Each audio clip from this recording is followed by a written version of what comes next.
ओम शांति।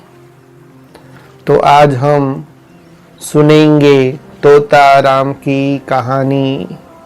तो कहानी इस प्रकार की है कि एक सेठ था, उसे एक बार तोता पालने की इच्छा हुई, जिसके कारण वो बाजार में जाते हैं और बहुत ही अच्छा, बहुत ही दाम देकर के एक तोता खरीद करके घर में लाते हैं। फिर उसकी अच्छी तरह से रोज पालना करते हैं। वो सेठ जी ने वो तोते का नाम तोता राम रख दिया।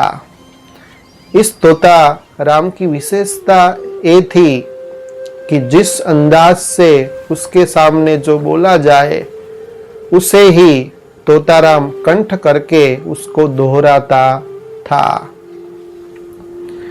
तो एक बार सेठ जी को एक दिन के लिए बाहर जाना पड़ा।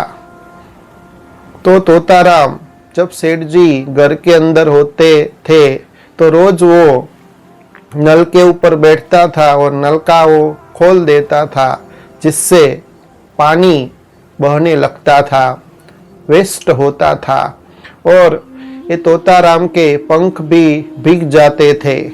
और उस समय तो सेठ जी हाजिर थे तो उसको और जगह पर और स्थान पर रख देते थे, लेकिन अभी एक दिन के लिए उनको बाहर जाना पड़ा।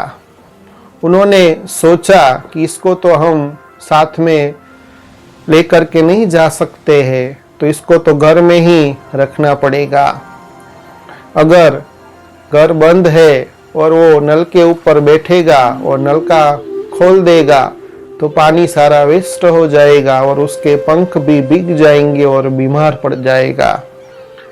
जिसके कारण वो सेठ जी सोचते हैं, क्यों नहीं मैं तोताराम को ही सिखा दूं और उसको कह दूं कि ये नल के ऊपर मत बैठना, तेरे पंख भीग जाएंगे। तो उसको उसी अंदाज से वो उनके सामने बोलता है, बार बार बोलता है, तो जिससे तोताराम वो कंठ कर लेता है और उसको ही दोहराता है कि नल के ऊपर मत बैठना, तेरे पंख भीग जाएंगे। तो सेठ जी को भी अभी जो चिंता थी वो भी उनकी दूर हो गई और वो घर बंद करके एक दिन के लिए बाहर गए। तो जब दिन सारा पूरा हो जाता है और जब सेठ जी लौटते हैं दूसरे दिन और जब दरवाजा खोलते हैं तो देखते हैं कि वही नल के ऊपर तोताराम बैठा है और उसके ऊपर बैठकर ही वो बोल रहा है, तोताराम नल के ऊपर मत बैठना, तेरे पंख भीग जाएंगे। बोल भी रहा है और भीग भी रहा है। तो ये सीन देखने के बाद सेठ जी को भी बहुत हंसी आती है। तो ये सारी थी तोताराम की कहानी। तो इसका आध्यात्मिक रहस्य हम अभी सुनेंगे, जो बहुत ही सुनने जैसा है। तो आध्यात्मिक रहस्य ये है कि आज कई ऐसे आध्यात्मिक रहस्य है, कई ऐसी शास्त्रों में बातें हैं, वेदों में, ग्रंथों में बातें हैं, जिसको मनुष्य समझ नहीं पाते हैं, केवल कंठ कर लेते हैं और कंठ करने के बाद उसको बोलते रहते हैं, लेकिन उसका मर्म क्या है, उसका भावार्थ क्या है, उसका रहस्य क्या है, उसको कैसे अपने जीवन में धारण किया जा सकता है, वो उनको मालूम नहीं है। केवल कंठ करके बोलते रहते हैं, जीवन में कुछ भी धारण करते नहीं है। तो वो मनुष्य को तोताराम ही कहा जाएगा कि जैसे तोताराम भीग भी रहा है और नल के ऊपर भी बैठा है और बोल भी रहा है, तोताराम नल के ऊपर मत बैठना, तेरे पंख भीग जाएंगे। ऐसे कई मनुष्य ऐसी ऐसी बातें सुनाते हैं, धार्मिक बातें सुनाते हैं, लेकिन वो धार्मिक बातें सुनाते हुए भी उसका असली जो भावार्थ है, उसका असली जो रहस्य है, खुद को मालूम नहीं है, बोलते रहते हैं, लेकिन जो सुनने वाले हैं वो भी उसका रहस्य समझ नहीं पाते, खुद भी समझ नहीं पाते हैं, तो उसका कोई अर्थ निकलता नहीं है। तो ऐसी कई वेद, शास्त्र, पुराण, ग्रंथ में बातें हैं जो सुनने जैसी है, उसका रहस्य समझने जैसा है। तो एक और आज का मनुष्य विकार में भी जाता रहता है, काम, क्रोध, लोभ, मोह और अहंकार। ये विकार होते हुए भी, विकार में गोते खाते हुए भी भगवान के पास जाता है और भगवान को बोलता है कि हे देवाधिदेव, हे देवी, हमारे पाप हरो, हमको सुख दो, हमारे पाप दग्ध करो। तो भगवान जब उसकी युक्ति बताते हैं कि ये जो पाप आपने किए हैं उसको दग्ध करने की ये युक्ति है, तो विकार में भी हम जाते रहते हैं, गुस्सा भी करते रहते हैं, लोभ लालच भी करते रहते हैं, सबको तंग दुखी भी करते रहते हैं, और एक और भगवान के मंदिर में जाकर कहते हैं कि हम अपने पाप को दग्ध करना चाहते हैं, हे प्रभु, हे ईश्वर, हमारे पाप को दग्ध करो। तो भगवान सभी मनुष्य आत्मा को ये कहना चाहते कि ए तोता राम की तरह एक और आप पाप भी कर रहे हैं, विकार में भी जा रहे हैं, और ऐसी ऐसी बातें आपके मन के अंदर जो भरी है, जो मन को दूषित करती है, तो उसको निकालना नहीं है। और भगवान को कहते रहते हैं कि भगवान आप हमको मदद करो, युक्ति बताओ। भगवान ने तो बहुत सारी उसको मुक्त करने की युक्ति बताई है, लेकिन केवल हम तोता राम की तरह कंठ करके उसका उच्चारण करते रहते हैं और मन भटकता रहता है। जब भी भगवान का नाम लेने जाते हैं, मंदिर में जाते हैं, कहाँ भी धार्मिक स्थान में जाते हैं, वहाँ 2 मिनट के लिए भी हमारी मन बुद्धि एकाग्र होती नहीं है। सारा शरीर, हमारा पिंड भगवान की मूर्ति के सामने होता है, परंतु मन और बुद्धि कहाँ कहाँ धंधे धोरी में, व्यक्तियों में फंसी रहती है। तो कैसे हमारे पाप दग्ध होंगे? तो जैसे तोताराम खुद भी भीग रहा है और बोल भी रहा है, तो ऐसे कभी मनुष्य के अंदर जो विकार है, जो गंदी आदतें है, जो आसुरी स्वभाव है, संस्कार है, कभी भी परिवर्तन नहीं होगा। उस संस्कार को परिवर्तन करने के लिए पहले जो बातें, आध्यात्मिक बातें हैं, आध्यात्मिक जो रहस्य है, शास्त्र जो कहना चाहते हैं, वेद जो कहना चाहते हैं, ग्रंथ में जो असली जो सार छिपा हुआ है, उसको समझने का प्रयत्न करें। जब उस शास्त्रों के सार को आप समझेंगे, गीता के सार को जब आप समझेंगे, तभी आप समझ पूर्वक जब कोई कर्म करते हैं, तभी वो कर्म आपका श्रेष्ठ बनता है और वो कर्म आपका यादगार बन जाता है, जिस कर्म के कारण आप मंदिर लायक बन जाते हैं, पूजनीय देवता बन जाते हैं। तो परमपिता परमात्मा अभी कलयुग के अंत समय संगम युग पर जो नई दुनिया की स्थापना और पुरानी दुनिया का विनाश, जो संगम युग है, उस युग में परमात्मा का अवतरण होता है। जो युग अभी चल रहा है उसका भी अभी अंतिम समय चल रहा है।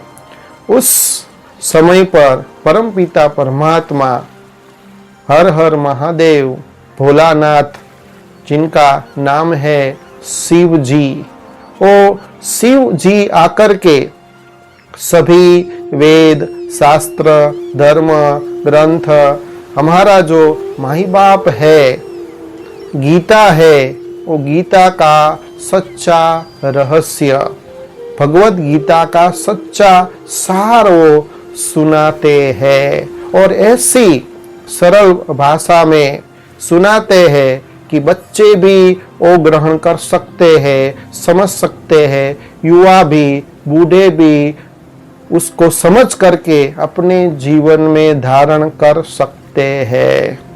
तो ऐसा जो परमपिता परमात्मा भी आदि मध्य अंत का ज्ञान देते हैं, उस ज्ञान को हम समझ करके अपने जीवन में धारण करें, तभी हम अपने आप का परिवर्तन कर सकते हैं और भारत देश को फिर से सुख शांति की सोने की चिड़िया बना सकते हैं।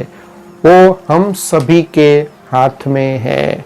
तो ये आज की जो कहानी हमने सुनी तोता राम की, तो उसी कहानी का ये सार है।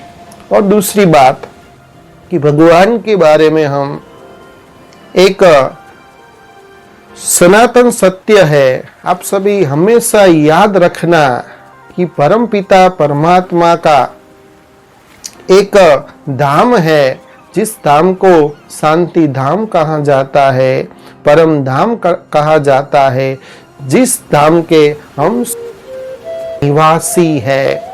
उस धाम से इस लोक में, पृथ्वी लोक में, इस रंगमंच में केवल हम अपना पार्ट प्ले करने के लिए आए हैं। अभी उस धाम में, उस शांति धाम में, वो स्वीट साइलेंस होम जो आत्मा और परमात्मा का असली घर है, वो घर में जाने का समय अभी आ गया है। तो जो परमात्मा के बारे में हम कहते हैं कि परमात्मा तो सभी जगह है, कण कण में है, जहां देखो परमात्मा ही परमात्मा। एक सोचने जैसी बात है, आप सभी अच्छी तरह सोचे कि अगर हमारा जो लौकिक पिता है उसको कोई बोलता है कि आपका लौकिक पिता कण कण में है, ये गंदगी में भी है, ये कुत्ते में भी है, ये बिल्ली में भी है, ये मछली में भी है, तो तुरंत ही हमको गुस्सा आता है कि मेरे पिता को आपने गधे में कहा, कुत्ते में कहा, बिल्ली में कहा। तो सोचिए, जो सर्वशक्तिवान है, सभी आत्माओं का जो पिता है, शरीर का पिता वो शरीरधारी होता है, जिसको लौकिक पिता कहा जाता है, और आत्मा का पिता वो परम पिता परमात्मा है, वो भी पिता है। तो उसको हम सर्वव्यापी कह देते हैं, कण कण में कहते हैं, कुत्ते बिल्ली में कह देते हैं। तो क्या उस परमपिता परमात्मा का इंसल्ट हम नहीं करते हैं? निंदा नहीं होती है, बदनामी नहीं होती है? जैसे शरीर के पिता जो लौकिक पिता होते हैं, उसको कोई ऐसा बोलते हैं तो तुरंत हम उसके ऊपर गुस्सा कर देते, उसको चमाट भी मार देते हैं। तो हम आज से एक आध्यात्मिक रहस्य है जो हम समझ ले कि परम पिता परमात्मा का भी असली घर है, वो सभी जगह नहीं है। जैसे सूर्य एक ही जगह पर है, लेकिन एक ही जगह पर होते सूरज की किरणें सारी ही पृथ्वी में, सारे ही सृष्टि में फैली हुई है। तो वैसे परमपिता परमात्मा का स्थान है सूर्य चांद तारा गण से भी ऊपर, जहां सोनेरी लाल प्रकाश है, जिनको सन्यासी लोग ब्रह्म महतत्व कहते हैं, जो सच्ची शिवपुरी है, जो परम धाम है, शांति धाम है, छठा महतत्व है। वो आत्मा और परमपिता परमात्मा शिव जी का असली घर है, नहीं कि परमात्मा भगवान सर्वव्यापी है।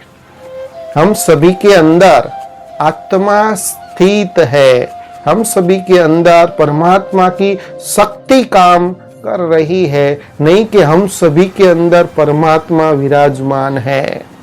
तो एक सोचने की ये भी बात है कि अगर हमारे अंदर परमात्मा विराजमान है तो आज इतना मनुष्य संसार में कितना अत्याचार कर रहा है, कितना पापाचार बढ़ रहा है, कितना मनुष्य टेंशन में आता जा रहा है, मनुष्य के अंदर कैसे कैसे रोग है। अगर परमात्मा उसके अंदर होता तो वो अंदर बैठकर क्या कर रहा है।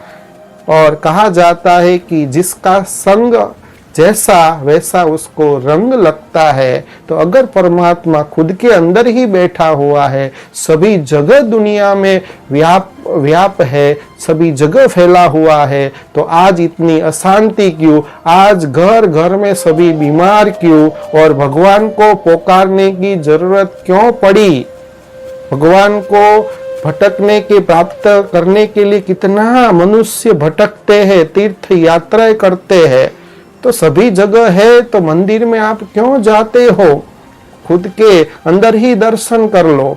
तो ये सभी सोचने जैसी बात है, आध्यात्मिक रहस्य है जो हम समझ नहीं पाते हैं। और केवल जैसे तोताराम रटता था और खुद ही भीगता था, ऐसे हम भी आज मनुष्य आत्माएं तोता राम बन गए हैं, केवल मुख के द्वारा रटते रहते हैं, कंठस्थ कर लिया है, और रटने से कोई आत्मा पावन बनती नहीं है।